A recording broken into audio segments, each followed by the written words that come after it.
नमस्कार. सगळ्यात पहिल्यांदा मी आपली ओळख करून देतो. मी प्रसाद नातू, पुण्याला असतो. मी रिटायर्ड चीफ मॅनेजर आहे बँक ऑफ इंडियातून. मी मागच्याच वर्षी रिटायर्ड झालो.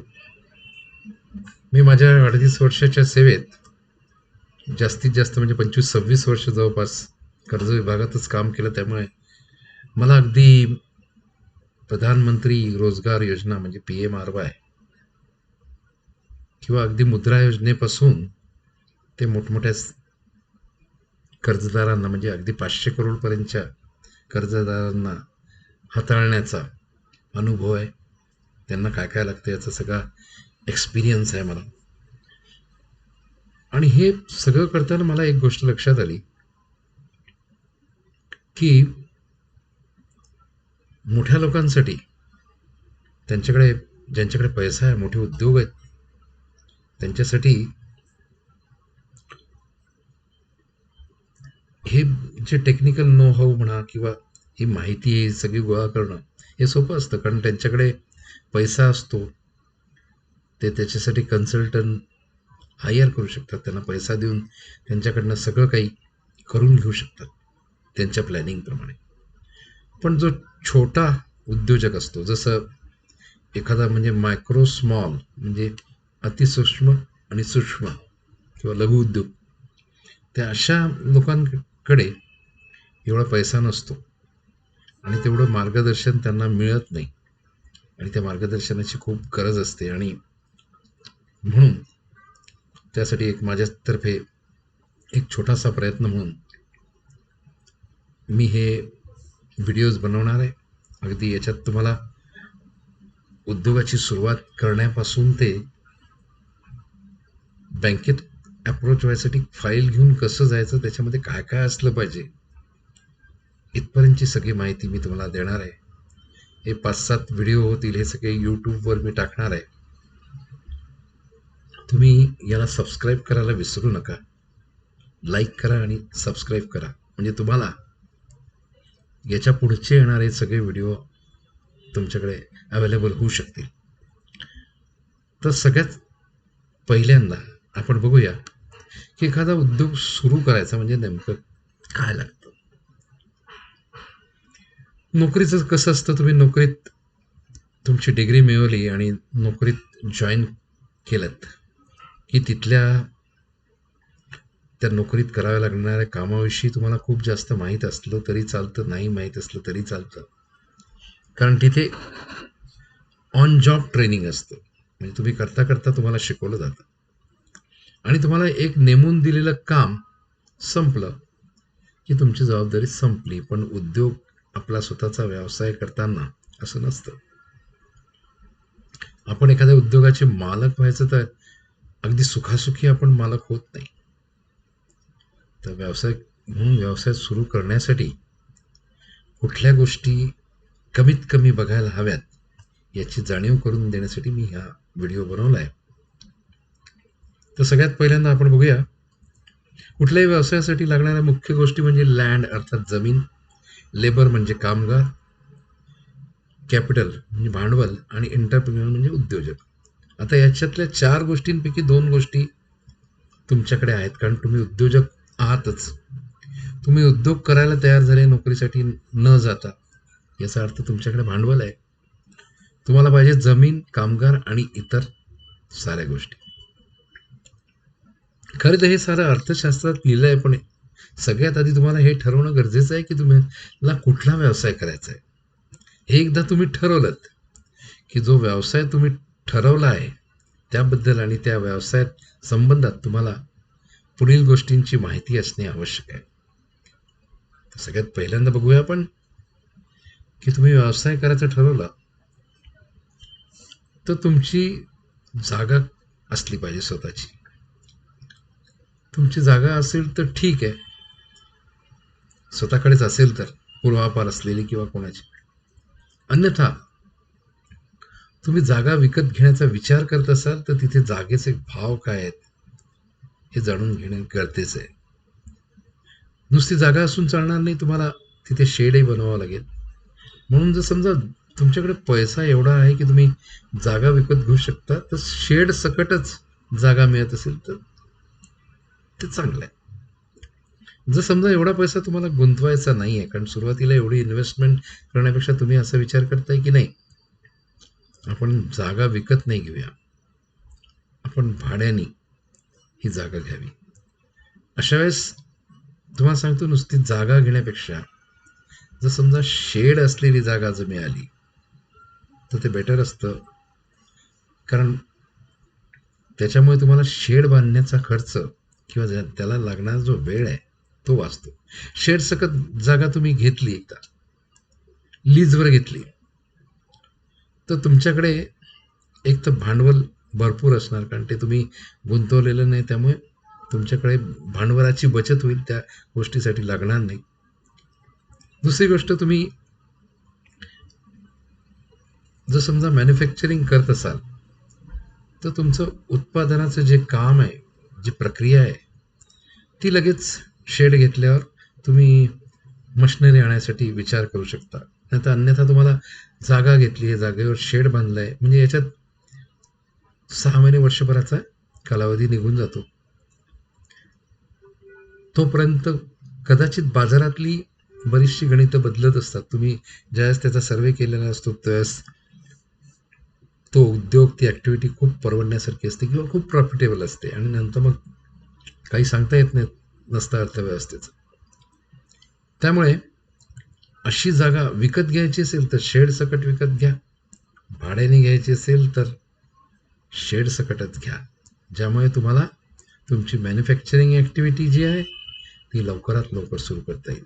दुसरी गोष्ट, जागा तुमच्याकडे आली, मग ती रेंटनी असेल, लीजनी असेल किंवा स्वतःची असेल, शेड सकट मिळाली आहे, मग तुम्हाला विचार करावा लागेल की तुम्ही जो व्यवसाय निवडला आहे त्यासाठी यंत्रसामग्री आणावी लागेल, इन्स्टॉलेशन करावं लागेल.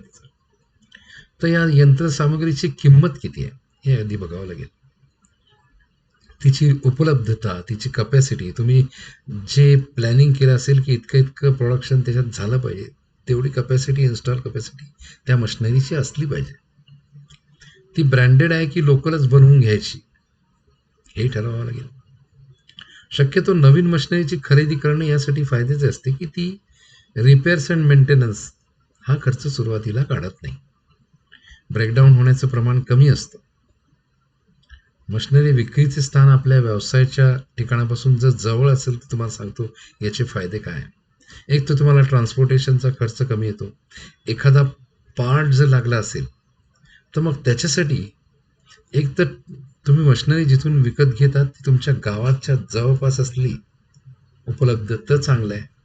जर नसेल तसं, कारण नेहमी शक्य होत नाही, नसेल तर त्याची आफ्टर सेल सर्व्हिस देणारं एका सर्व्हिस स्टेशन जवळपास उपलब्ध आहे का हे सुद्धा बघून घ्यायला पाहिजे. कारण मशीन नादुरुस्त झाल्यास ती ताबडतोब सुरू झाली पाहिजे. कारण जेवढा मशिनरीला सुधारायला वेळ लागेल, ती जितक्या वेळ ब्रेकडाऊन होऊन राहील तेवढ्या वेळपर्यंत त्याचा परिणाम तुमच्या प्रोडक्शनवर होईल, उत्पादनावर होईल. आणि उत्पादन जर वेळेत झालं नाही तर तुम्ही जी काय म्हणतात त्याला, डिमांड तुमच्या व्यवसायाला तुम्ही ज्या ऑर्डर्स घेऊन ठेवलेल्या आहेत त्या तुम्हाला वेळेत नाही करता येणार. काही वेळेस असंही होऊ शकतं की या ऑर्डर तुम्हाला पुढे मिळू नाही शकत, कारण तुम्ही वेळेच्या आत, कारण वेळेला खूप महत्त्व असतं. तुम्ही वेळच्या वेळेला, कारण समोरच्या व्यक्तीला त्या वेळेचं महत्त्व असेल आणि तुम्हाला नसेल तर तुम्हाला तो पुढच्या वेळेस ऑर्डर देणार नाही. म्हणून वेळेला अतिशय महत्त्व ठेवायला पाहिजे. दुसरी गोष्ट, एकदा तुमचं यंत्रसामुग्री अमुक अमुक घ्यायची ठरवली की मग विचार करावा लागतो तो कच्चा मालाचा. आपल्या उद्योगासाठी लागणारा कच्चा माल कुठे उपलब्ध आहे आणि त्याचे विक्रेते कोण आहे. आजकाल इंटरनेटवर बरीच काही माहिती मिळते याच्याबद्दल, पण हे सगळं जाणून घ्यायला पाहिजे. तर कच्चा माल कुणाकडून विकत घेण्यासाठी काही निकष आहेत. जसं कच्च्या मालाची गुणवत्ता, एखाद्या ठिकाणी जर त्याची किंमत कमी असेल आणि त्याची जी क्वालिटी आहे ती तशी नसेल तर क्वालिटीकडे जाणं केव्हाही फायद्याचं असतं. विक्रेत्याचे रहिवासाचे ठिकाण, म्हणजे तो त्याचा जो कच्चा माल पुरवणार आहे तो कुठेही असतो, तुमच्या जे तुम्ही जिथे व्यवसाय टाकताय तिथून जवळ आहे का दूर आहे. कारण दूर असेल तर त्यासाठी लागणारा वेळ आपल्याला ट्रान्सपोर्टेशनसाठी विचारात घ्यावा लागेल. मालवाहतुकीची उपलब्धताही बघावी लागेल. आधीच सांगितल्याप्रमाणे भांडवलाची जर समजा तुमच्याकडे कमतरता असेल, तर तुम्हाला हेही बघावं लागेल की उधारीची सवलत मिळते का? म्हणजेच कच्चा माल जो आहे तो विक्रेता जो आहे तो उधारीवर उपलब्ध करून देईल का? जो उधारीवर उपलब्ध करून देईल असा आणि बाकीचं वर सांगितल्याप्रमाणे गुणवत्ता असलेला, किंमत कमी असलेला असा जर माल मिळाला, थोडासा दूर जरी असेल तरी तो परवडतो, कारण त्यामध्ये तुम्ही कमी भांडवलात सुद्धा आपला उद्योग सुरू करू शकता. या उधारीचा कालावधी 60 दिवस, 90 दिवस, अगदी 45 दिवस किंवा 120 दिवस याप्रमाणे असतो. जो कोणी तुम्हाला जास्तीत जास्त कालावधी उपलब्ध करून देईल सुरुवातीच्या काळात तरी, तर असा विक्रेत्याकडनं खरेदी करायचा का, हे सगळे बाकीचे निकष लावून तुम्हाला ठरवता येईल. यानंतर कुशल, स्किल्ड किंवा अकुशल, अनस्किल्ड. आता व्यवसायात काय असतं की काही काही कामं डोक्याने करायची असतात, काही काही कामं अंग मेहनतीची असतात. तर डोक्याने करायच्या कामासाठी स्किल्ड लेबर म्हणजे कुशल तंत्रज्ञ कामगार लागतात. आणि नुसतंच हमाली कामं जर करायची आहेत तर त्यासाठी कुशल कामगारांची गरज नसते. त्यासाठी अनस्किल्ड लेबर काही नेमावे लागतात. ते कमी मजुरीवर उपलब्ध होतात, कारण असे असायला हवे. कारण स्किल्ड लेबर जो असेल, स्किल्ड कामगार असेल, कुशल कामगार असेल, त्याला जर समजा तुम्ही अकुशल कामगारांचं काम द्याल तर ते ठीक होणार नाही. ते म्हणजे व्यवसायाच्या एथिक्समध्ये नाही बसत, कारण त्याच्यामध्ये तुमचे पैसे जास्त जाणार आहेत आणि तुम्ही त्याच्या पात्रतेपेक्षा कमी याचं काम करून घेणार आहात. हे योग्य नाही. त्याच्यामध्ये वेस्ट ऑफ मनी आहे, वेस्ट ऑफ टाईम आहे. म्हणून असे दोन्ही प्रकारचे मजूर तुम्हाला घ्यावे लागतात. आपल्या उद्योगाला लागणारे विशिष्ट तंत्र अवगत असणारे कामगार उपलब्ध आहेत, कुठे उपलब्ध आहेत ते माहीत पाहिजे. ते जर एखाद्या ठिकाणी दुसऱ्या उद्योगात असतील तर तुम्हाला जास्त रोजगार देऊन त्यांना हायर करावं लागेल. अशा वेळेस एक महत्त्वाचं असतं की तुम्ही अकुशल कामगार किंवा काही सेमी कुशल म्हणजे अर्धशिक्षित असे जर कामगार नेमले, अर्धकुशल कामगार जर नेमले, तर त्या अकुशल किंवा अर्धकुशल कामगारांना तुम्ही ऑन जॉब ट्रेनिंग देऊन त्यांना कुशल कामगार बनवू शकता. त्याच्यामध्ये त्याला एकदम खूप पगार द्यायची, मजुरी द्यायची गरज नाही पडत. हळूहळू त्याची मजुरी तुम्ही वाढवू शकता जसं तो काम करायला लागेल. तर त्यामुळे या सगळ्या गोष्टीचे कुशल कामगार आणि अकुशल कामगार किंवा अर्धकुशल, सेमी स्किल्ड अशा लोकांची आपल्याला नेमणूक करावी लागते. आणि हे कुठे अवेलेबल आहेत, आपण जिथे व्यवसाय टाकतोय तिथून जर जवळ अवेलेबल असतील तर ठीक आहे. लांबचे जर असतील, शक्यतो आपल्या समजा तुम्ही महाराष्ट्रात उद्योग टाकायचं ठरला तर काही वेळेस असं होतं की बिहार, उत्तर प्रदेशचे असतात, त्यांना आपण घेतो, पण ते मग एक एक महिना सुट्टीवर जाऊ शकतात, कारण त्यांनाही आपल्या फॅमिलीकडे जायचं असतं. अशा वेळेस हे ठरवायचं असतं की त्याच्या जे बाकीचे आपण गुण पाहिलेले आहेत की तो किती मजुरीमध्ये उपलब्ध आहे, तो किती काम करतो, ह्या सगळ्या गोष्टी करून नंतर ठरवावं लागतं हे सगळं. तर हा सुद्धा एक महत्त्वाचा निर्णय आहे. त्यासाठी तुम्हाला थोडंसं आपलं स्किल वापरावं लागतं. नंतरची गोष्ट आहे सुपरवायझरची नेमणूक. आपल्या व्यवसायाची पूर्ण जाण असलेल्या व्यक्तीची सुपरवायझर म्हणून नेमणूक हे सुद्धा महत्त्वाचं काम आहे. कारण हा सुपरवायझर ठरवू शकतो की कामगारांकडून ठरवलेल्या वेळात कसं जास्त काम करून घ्यायचं. याचा अर्थ त्याचं शोषण होत नाही. आपण एका यंत्रमाग कारखान्याचे उदाहरण घेऊया, जिथे एका ओळीत 4 माग असतात लावलेले. ते जर स्वयंचलित म्हणजे ऑटोमॅटिक असतील तर एका वेळेस तो 4ही मागावर लक्ष ठेवू शकतो. सुपरवायझर हा असा असला पाहिजे की त्यांनी स्वतःचा उद्योग समजून त्या उद्योगात, आपल्या उद्योगात काम केलं पाहिजे आणि त्याला तेवढे अधिकार आपण दिले पाहिजेत. ते देताना आपल्याला सुद्धा थोडंसं त्या तंत्राबद्दल ज्ञान असणं गरजेचं आहे. नाही तर तो जास्त आपल्यापेक्षा वरचढ होऊ शकतो. म्हणून प्रोडक्शन प्रोसेसचं थोडंसं ज्ञान, जुजबी ज्ञान आपल्याकडे असलं पाहिजे. साधक बाधक ज्ञान जेवढे असेल तेवढे चांगलं. पण हे करत असताना त्याच्या चांगल्या सूचनाही आपण लक्षात घ्यायला हवे. म्हणजे आपल्याला तोडकं ज्ञान आहे आणि त्यांनी सांगितलंय काहीतरी, आणि ते आपल्याला, तो आपला नोकर आहे म्हणून ऐकायचं नाही असंही नाही. त्याच्या चांगल्या कल्पनांचा आदर करायला हवा. कारण आपल्याला शेवटी सगळं मिळून व्यवसाय करायचा असतो आणि तो यशस्वी करायचा असतो. मार्केट सर्वे.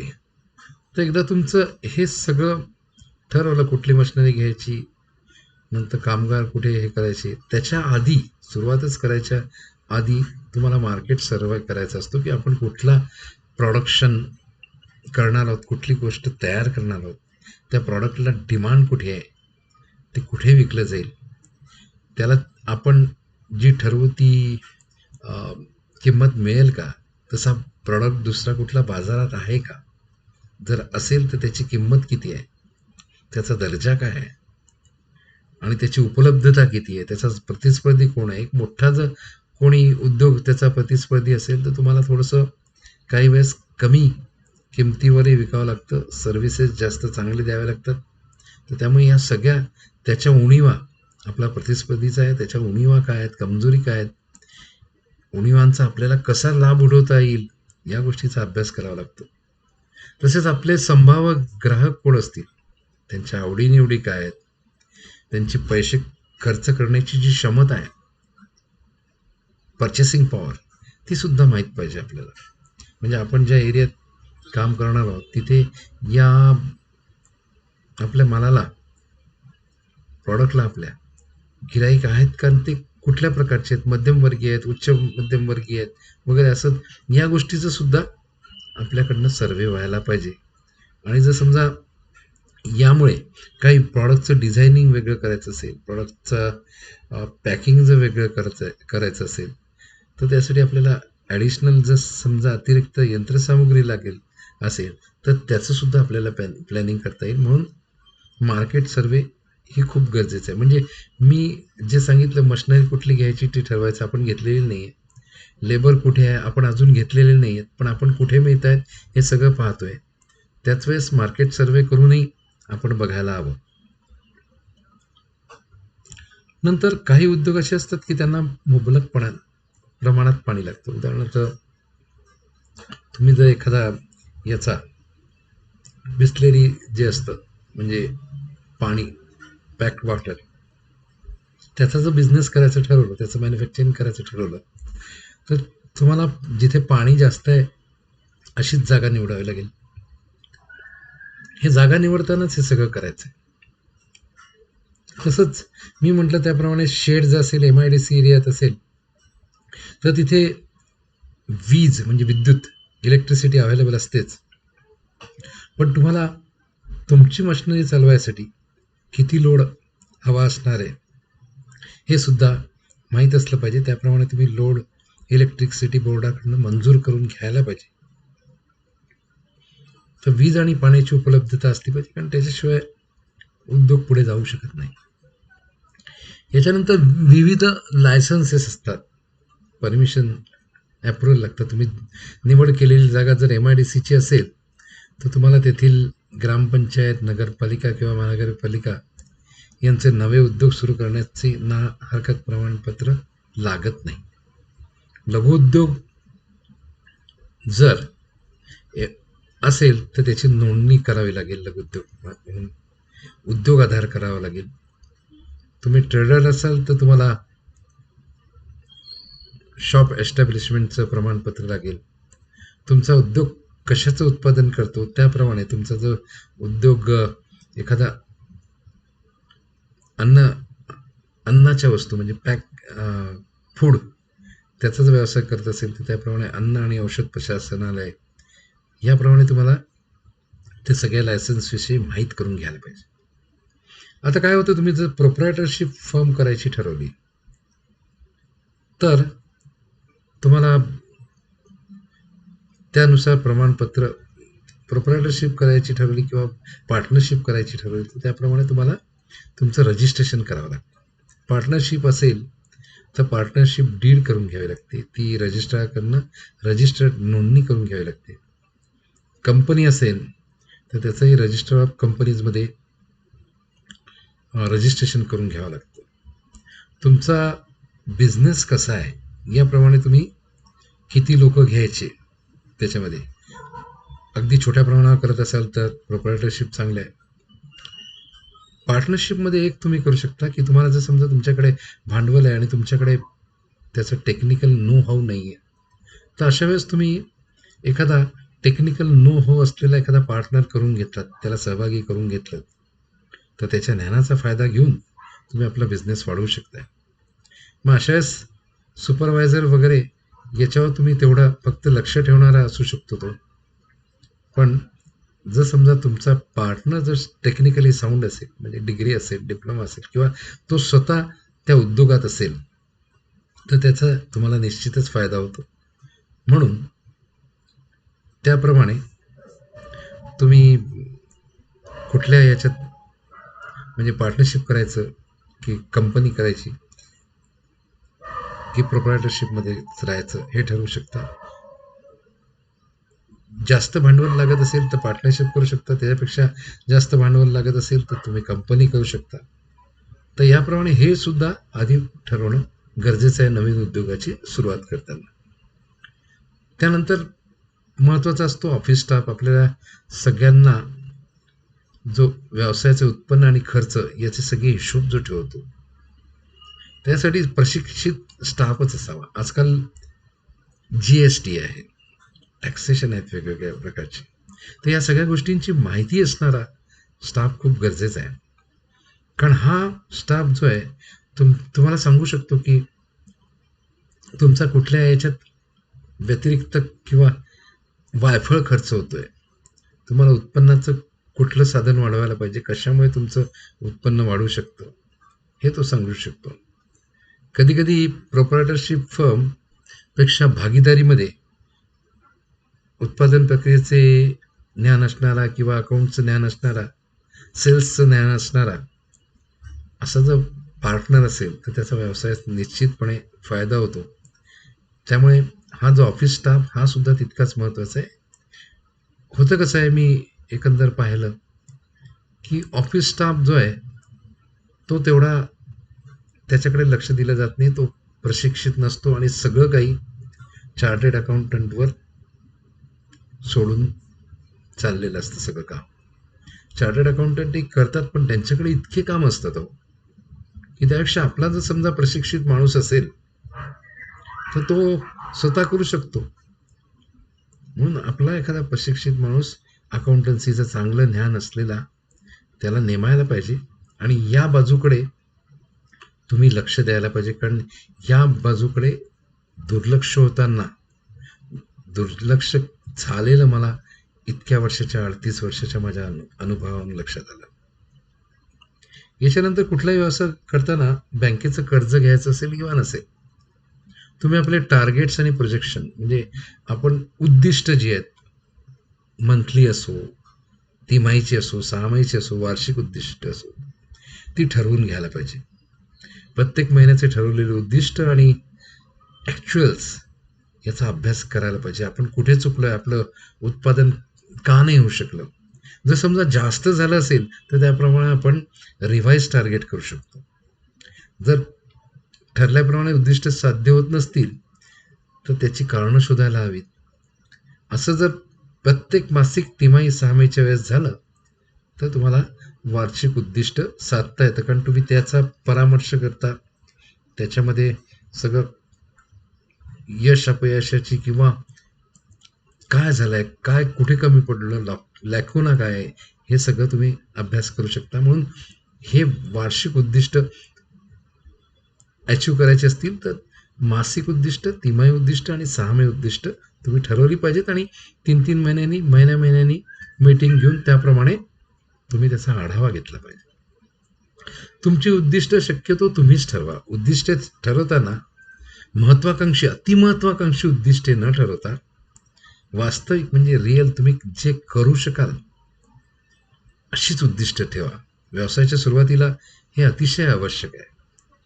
कारण काय होतं, नाहीतर तुम्हाला जर ती उद्दिष्ट गाठता आली नाहीत, तर त्या अपयशाचा दुर्गामी परिणाम उद्योजकाच्या आणि त्या उद्योगाला आपला समजून काम करणाऱ्याच्या कर्मचाऱ्याच्या मनावर होऊ शकतो. त्याला असं वाटतं की आपण एवढं करू नये, काही नाही झालं, उद्दिष्ट नाही. म्हणून अतिमहत्वाकांक्षी नको. महत्वाकांक्षा तर असायला पाहिजे, पण ती मर्यादित असायला पाहिजे. वास्तविक आपण काय काय करू शकतो याचं भान ठेवून असायला हवी. कारण प्रत्येक उद्योगास बिझी सीझन आणि स्लॅक सीझन, तुम्हाला कल्पना असेल की बिझी सीझन आणि स्लॅक सीझनची रिझर्व्ह बँकेची पॉलिसी असते.